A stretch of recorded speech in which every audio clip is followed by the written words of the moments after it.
Congressman Connie Mack just brought his budget balancing plan to the people last night. And now he joins us here on Wink News for more on his town hall meeting that you held in Fort Myers. And it's called the Penny Plan. It's a very straightforward idea, but will it be difficult to get everybody on board? There's been so much disagreement in Congress. Yeah, of course it's difficult. Yeah. I mean, it's difficult to, when things seem so obvious in Washington, those can seem like the most difficult things to get done. But we've got to continue to try. I'll tell you what is encouraging for me. This bill is supported by not only Republicans, but also Democrats. So Lanny Davis, who was Bill Clinton's kind of right-hand man, wrote an op-ed in support of the Penny Plan. You've got conservative talk show hosts who are supporting it. You've got conservative members of Congress and the Senate who are supporting it. You've got moderate members of Congress and in the Senate who are supporting it. So we've got these synergies, if you will, of people who look at it and say, it makes sense. Just 1 penny out of every federal dollar. I mean, everybody who's watching your show, they've had to take more than 1 penny out of every dollar of their home budget. So it's, I don't buy the argument people say, well, that you're just not going to be able to get this done. You include a cap in your plan, so that the budget's balanced by 2019. That's right. Is it that simple? It's that simple because, see, the dirty little trick in Washington is they talk about a baseline. And everybody thinks a baseline is like this, flat. In Washington, a baseline grows by 5 to 7 to 8% a year. So the baseline goes like this. We say enough of that. You can't continue, government can't continue to spend 5 to 8% more a year and think we're going to balance our budget. So we take all of that out and then we just cut 1% year after year. Now, you voted no against the debt deal, the so-called debt deal that we heard a lot about. Tell us why you did that, and what was the reaction from constituents here in Florida?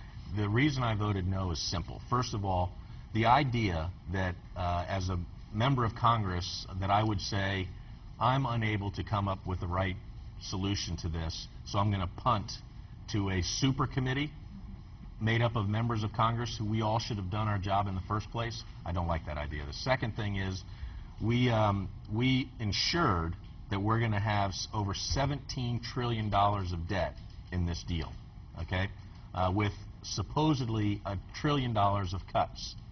Those are fantasy cuts. Those cuts don't exist. Those are reductions in the rate of growth over 10 years.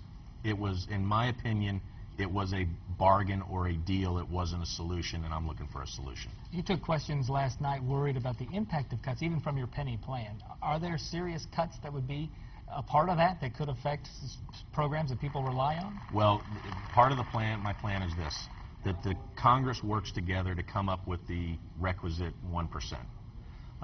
But if the Congress fails, you have the across the board. Nobody in Congress wants to go home and say, oh, we cut Social Security. So the plan gives the flexibility to the Congress to decide where those cuts come from.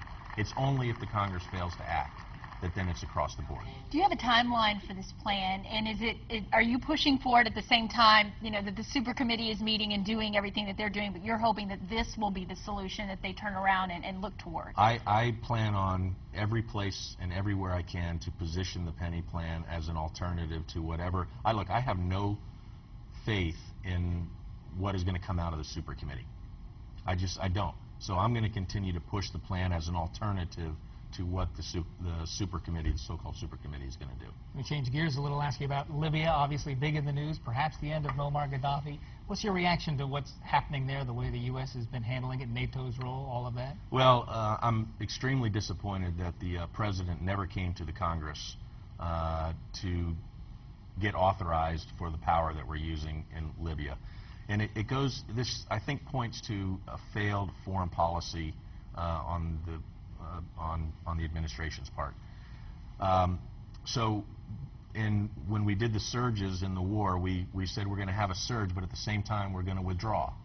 And with Libya, we said we're going to remove them, but we're not going to put boots on the ground, and we're not going to do this, and we're never going to. And the president never came to the Congress with a plan, a lot like the debt ceiling. This president keeps taking more power away from the Congress, circumventing the Constitution, and we can't continue to let that happen. Congressman, thank you. We'll be right back.